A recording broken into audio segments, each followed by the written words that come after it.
Hi everyone. तो अपन NTPC के exam के लिए मैथ्स के पीवाईक्यू क्वेश्चंस को सॉल्व कर रहे हैं। और ये अपनी 20 डे 20 सेट की क्लास नंबर 19 है। तो मेरे भाई मैं लगातार लगा रहा और मैंने एक भी दिन मिस नहीं किया आपके लिए, और डेली का प्रैक्टिस सेट आपके लिए कराया। और इस प्रैक्टिस सेट की आज ये 19वीं और सेकंड लास्ट क्लास है। तो यहाँ पर अपन रेलवे एनटीपीसी और ग्रुप डी के एग्ज़ाम में आए हुए मैथ्स के पीवाईक्यू क्वेश्चंस को सॉल्व करते हैं, जिनका एग्जाम में पूछा जाना लगभग प्रस्तावित होता है। तो चलिए बिना किसी देरी की क्लास को स्टार्ट करते हैं और देखते हैं पहला क्वेश्चन। देखिए मेरे भाई, ये है पहला क्वेश्चन। अब इस प्रकार के क्वेश्चंस को मैंने इसीलिए लिया है क्योंकि इस प्रकार का क्वेश्चन एग्जाम में कभी कभार देखने को मिल जाता है। जैसे कि इसमें कहा गया है कि किसी वस्तु का विक्रय मूल्य इस पर प्रदान की गई छूट के 3 होने के बराबर है। और फिर आगे क्या कहा गया है कि यदि छूट का प्रतिशत लाभ प्रतिशत के बराबर है तो प्रदान की गई छूट और क्रय मूल्य का अनुपात ज्ञात कीजिए। मैंने सपोज किया इस प्रकार के क्वेश्चंस को कैसे सॉल्व किया जाता है। इस प्रकार के क्वेश्चंस में वैल्यू को अपने अनुसार मानना पड़ता है। जैसे मैं कहूँगा कि मैंने विक्रय मूल्य है ना, जो जो विक्रय मूल्य है ना, उसको 300 मान लिया। तो विक्रय मूल्य का 1/3 छूट है। क्वेश्चन में देखना स्पष्ट कहा गया है कि प्रदान की गई जो छूट है ना, वो 3 होने के बराबर है। क्या विक्रय मूल्य, तो छूट 100 होगी, 100 का 3 गुना होता है विक्रय मूल्य, तो 300। तो अंकित मूल्य कितना होगा, तो आप कहोगे अंकित मूल्य होगा 400। अब आप ध्यान से देखना, अब वो कह रहा है कि छूट उतने ही परसेंट की है। अब आप ध्यान यहाँ से देखना है कि यदि छूट का प्रतिशत लाभ प्रतिशत के बराबर हो, छूट पर कितनी छूट परसेंटेज में आपको मिली, आप कहोगे कि 400 पर 100 की छूट मिली। इसका मतलब होता है 25% की छूट हुई। इसका मतलब यह है कि अपन ने जो 300 पे सामान बेचा, इस पर अपन को 25% का लाभ हुआ। तो 125 की वैल्यू 300, तो क्रय मूल्य यहां से जो निकल के आएगा ना, क्रय मूल्य, क्योंकि जो 300 वैल्यू है वो 125 की है, तो क्रय मूल्य अर्थात 100 की वैल्यू सॉल्व कर दो। 25 चौका 100, 25 पंचे 125, 5 एकम 5, 5 छक्के 30, और 6 चौका 24, 240। तो क्रय मूल्य 240 आई, छूट 100 आई। लास्ट में अपन से पूछा क्या है, तो प्रदान की गई छूट और क्रय मूल्य का अनुपात बताना है। तो छूट कितनी है, आप कहोगे 100 छूट है, और इसके बाद आप कहोगे कि क्रय मूल्य कितना है, तो आप कहोगे 240। इनका रेशियो निकालोगे तो निकलेगा 5:12। तो 5:12 इस क्वेश्चन का राइट आंसर हो जाएगा, जो कि ऑप्शन नंबर सी में दिया गया है। चलिए देखिए भाई अगला क्वेश्चन, ये है अगला क्वेश्चन। इस क्वेश्चन में कहा गया है कि एक आदमी 1 रुपए में 5 पेन खरीदता है और 1 रुपए के 4 पेन बेचता है। तो इस प्रकार के क्वेश्चंस को मैंने पहले भी आपके लिए कराया है, आज फिर मैं बता रहा हूँ कि इस प्रकार के क्वेश्चंस को जल्दी सॉल्व करना है तो आप वस्तुओं को बराबर बनाइए। जैसे यहाँ पर 5 वस्तुएं हैं और यहाँ पर मेरे भाई 4 वस्तुएं की। तो वस्तुओं को बनाने के लिए जैसे वो 1 रुपए में, मेरे भाई 1 रुपए में 5 खरीदता है और 1 रुपए में वो 4 बेचता है। तो इस 4 में अगर अपन 5 का गुणा कर देंगे ना, तो ये 20 वस्तुएं हो जाएंगी बेचने के लिए, विक्रय मूल्य के लिए। आई एम सॉरी, यहाँ पर 5 का गुणा करेंगे, 20 तो अपन बनाएंगे। ध्यान से देखना, यहाँ पर मैंने जल्दी में थोड़ी मिस्टेक कर दी। अगर अपन यहाँ पर 5 का गुणा कर देंगे तो ये वस्तुएं जो है ना 20 हो जाएंगी, और यहाँ पर भी 5 का गुणा होगा। और यहाँ पर अगर अपन 4 का गुणा कर दें जब वो खरीद रहा था, तो यहाँ पर भी 4 का गुणा हो जाएगा। तो यहाँ से क्या हुआ कि जो 20 वस्तुएं हैं ना, उसने 4 रुपए में खरीदी, 4 रुपए में, और 20 वस्तुएं सेम उसने 5 रुपए में बेच दी। तो उसे कितने का लाभ हुआ, आप कहोगे 1 का लाभ हुआ।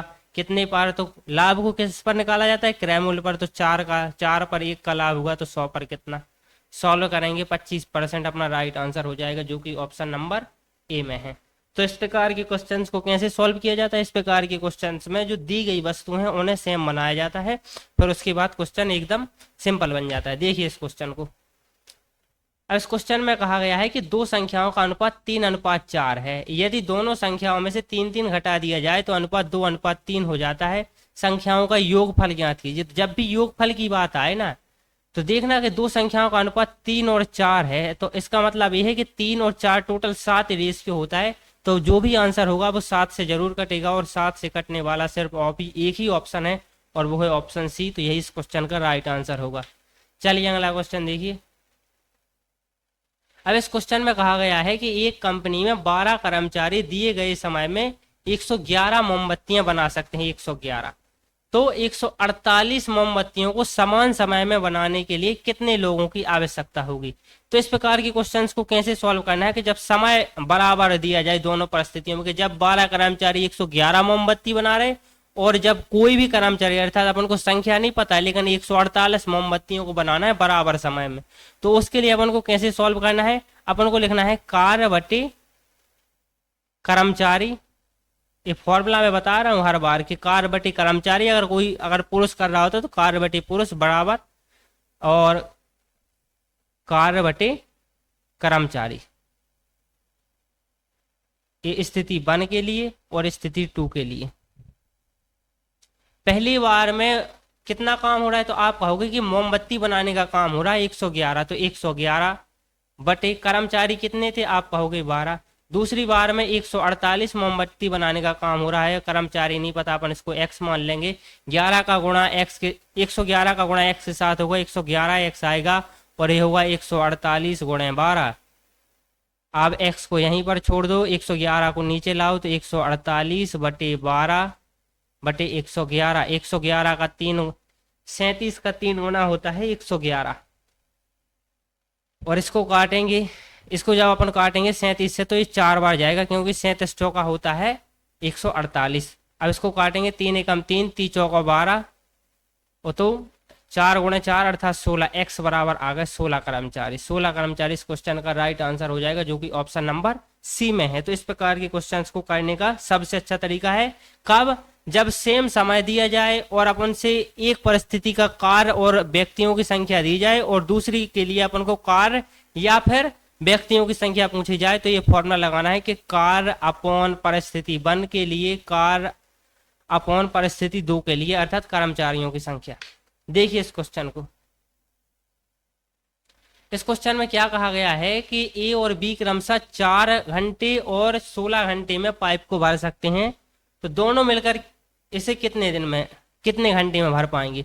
तो इस प्रकार के क्वेश्चंस को मैंने यहाँ पर इसीलिए लिया है कि इस क्वेश्चंस को अपन एक आध ऑप्शन को कैसे एलिमिनेट कर पाएंगे। अगर एग्जाम में क्वेश्चन आ जाए तो कम से कम एटलीस्ट कम से कम एक ऑप्शन को तो अपन एलिमिनेट कर दें देखते ही देखते। तो मैंने क्या बताया था कि जैसे ये 4 घंटे में भरता है ना, 4 घंटे में, तो सबसे जल्दी कौन भरता है, तो आप कहोगे जो 4 घंटे में भरता है। तो अगर जब 2 मिल जाए ना, एक 4 घंटे वाला एक 16 घंटे वाला, तो जो आंसर होगा ना वो 2 घंटे से ज्यादा होगा। इसमें देख लो ऑप्शन ए में जो 4/15 दिया गया है, जो भी मेरे भाई सबसे फास्ट काम करता है, अर्थात जिसको सबसे कम समय लगता है, तो उसके आधे से कम, आधे से ज्यादा समय लगेगा हर परिस्थिति में अगर 2 व्यक्ति मिलते हैं। 3 के लिए नहीं, सिर्फ 2 के लिए मैं बात कर रहा हूं कि अगर 2 काम करते हैं तो उनमें कम से कम उतना समय लगेगा जितना, जैसे जो सबसे फास्ट है 4 घंटे में करते हो, कम से कम 2 जरूर लगेगा। ये जो 4/15 है 2 घंटे से बहुत कम है। अब इस प्रकार के क्वेश्चन को कैसे सॉल्व करना है कि ए जो है ना वो 4 घंटे में भर लेता है, बी जो है वो 16 घंटे में। एलसीएम ले लो 16, 4 एकम 4, 4 चौका 16 और 16 एकम 16, तो ए की एक आ गई प्लस बी की एफिशिएंसी। काम कितना है 16 में, 5 एफिशिएंसी की 16। देखिए इस क्वेश्चन को, अब इस क्वेश्चन में कहा गया है 4.5 वार्षिक साधारण ब्याज की दर से 4600 पर 5 वर्षों का कितना ब्याज होगा। तो देखिए इस क्वेश्चन को अपन एलिमिनेट भी कर सकते हैं। कैसे एलिमिनेट कर सकते हैं, तो जो भी अपना आंसर होगा वो 9 से जरूर कट रहा होगा। 9 से देख लो कौन कटता है, इसमें देख लो 2 और 1 3 है, ये 9 से नहीं कटता, आंसर नहीं है। 5 2 7 1 8 है, ये आंसर नहीं है। ये 5 4 9 1 10 है, ये आंसर नहीं है। और इसको देख लो 5 3 8 1 9, यही अपना आंसर है। देखना देखना यहाँ पर 600 गुणे 5 गुणे रेट 4.5/100, तो जो 45 में 9 छिपा है इसको कौन काट पाएंगे, तो सिर्फ 2 और 5 के मल्टीपल हैं। इस 45 में जो 9 छिपा है उसको नहीं काट पाएंगे, तो वो ब्याज में भी रहेगा, इंटरेस्ट में भी रहेगा। इसलिए मैंने 9 को देखते ही मार दिया कि जो भी अपना आंसर होगा वो 9 से जरूर कटेगा। देखिए अगला क्वेश्चन, अब इसमें कहा गया है कि 6 माही चक्रवृद्धि ब्याज की दर पर 20% वार्षिक की दर से 10,000 निवेश किए जाते हैं तब 18 माह बाद। तो देखिए इस प्रकार के क्वेश्चंस को तो अपन को सेकंडों में मानना है कि जो 1331 जीरो है यही अपना आंसर है। क्यों? क्योंकि जो वार्षिक रेट दी गई है मेरे भाई, वार्षिक रेट वो दी गई है 20%, लेकिन जो ब्याज की गणना है ना वो 6 माही रूप से कर रहा है। 6 माही तो वार्षिक अगर 20% है तो 6 माही रेट कितनी होगी? 6 माही आप कहोगे 10%, और 10% का आप जानते ही होगे 6 महीना में 10%, 10%, 10%, तो 10% का तो आप जानते होगे कि 1,000 पर 1331 बनता है, तो 10,000 पर 10 गुना ज्यादा बन जाएगा, तो 1331 का 10 गुना होता है 13,310। यही अपना आंसर हो जाएगा। इसको अपन को रटना पड़ेगा, याद भी करना पड़ेगा। 10% की 10% का 3 साल में कितना ब्याज बनता है? तो वो बनता है कितना? ऐसा है 10 से 11 होता है ना, 10 से 11, 10 से 11, तो वो होता है कितना? 133.1%, या फिर टोटल ब्याज बस की बात करें तो होता है 33.1%। चलो अगला क्वेश्चन देखो कि निरंजन भारती से 11 वर्ष छोटा है। 15 साल बाद भारतीय निरंजन की आयु की 1.2 गुनी हो जाएगी निरंजन की वर्तमान आयु। तो देखो 15 साल बाद की बात कर रहा, 15 साल बाद की, 15 साल बाद की निरंजन और भारती।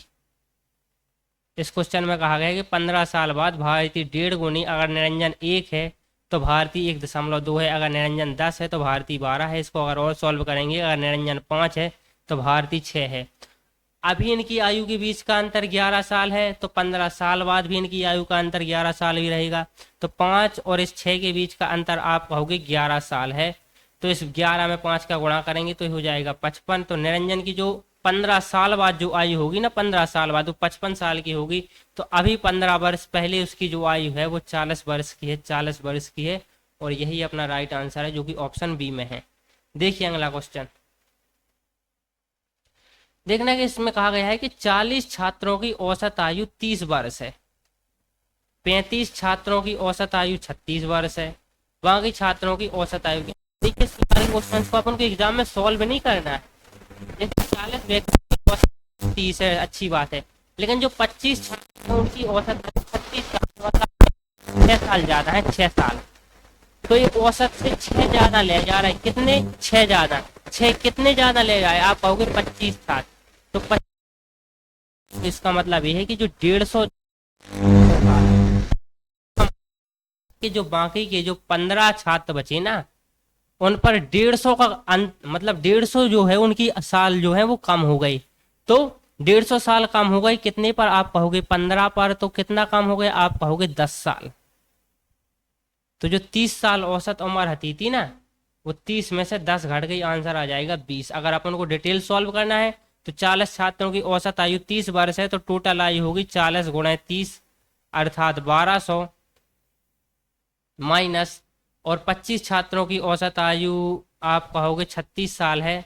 तो अब देखिए जब भी किसी संख्या में अपन को 25 का गुणा करना हो और संख्या 4 से कटती हो जिसमें अपन गुणा कर रहे हैं, तो इसमें सिर्फ 4 का भाग दे दिया जाता है और 2 जीरो लगा। जैसे 36 में अपन 4 का भाग देंगे 9 आएगा और 2 जीरो लगा दो, क्योंकि अगर अपन इसमें 4 का गुणा कर देंगे तो ये 100 हो जाएगा, 100। अगर इसमें गुणा किया तो यहाँ पर 4 का भाग दे दूं तो 100 में इतने का गुणा होगा तो 900 आ जाएगा। तो देखिए 25 गुणा 36 होता है 900, 1200 में से 900 घटा दो 300, 300 जो आयु बची वो शेष 15 की बची, यहाँ से अपन निकालेंगे तो यहाँ से भी 20 आ गया। तो किसी भी प्रकार आप समझ सकते हो। देखिए इस क्वेश्चन को कि पी पहले 1 घंटे में 50 किलोमीटर चलता है, तो 1 घंटे पहले 1 घंटे में 50 और अगले 2 घंटे में मतलब 1 घंटे में 70 और अगले 1 घंटे में 70 किलोमीटर, 190 किलोमीटर चला। है कि पी की औसत चाल लगा अपन भाग देंगे, यहाँ से जो आएगा कितना आएगा 63.33 किलोमीटर। यही इस क्वेश्चन का राइट आंसर हो जाएगा। तो चलिए आज के अपन ने सारे क्वेश्चंस को कंप्लीट कर लिया और अपना सिर्फ अभी एक ही सेट बचा है। मैंने लगातार 20 दिन बिना रुके बिना थके आपके लिए प्रैक्टिस सेट लाया हूं और लगभग मैंने हर एक प्रकार के क्वेश्चंस को लेने की कोशिश की है। तो जुड़े रहिए हमारे साथ और तैयारी कीजिए रेलवे एनटीपीसी के एग्जाम की। और इसके बाद जब 20 डे 20 सेट कंप्लीट हो जाएंगे उसके बाद मैं चक्रवृद्धि ब्याज के ऊपर एक अलग से क्लास लाऊंगा और वहां पर आपको बताऊंगा कि एग्जाम में चक्रवृद्धि ब्याज के क्वेश्चंस को अपन को देखते ही सॉल्व किस प्रकार करना है। तो जुड़े रहिए हमारे साथ। आज की क्लास को यहीं पर अपन समाप्त करते हैं।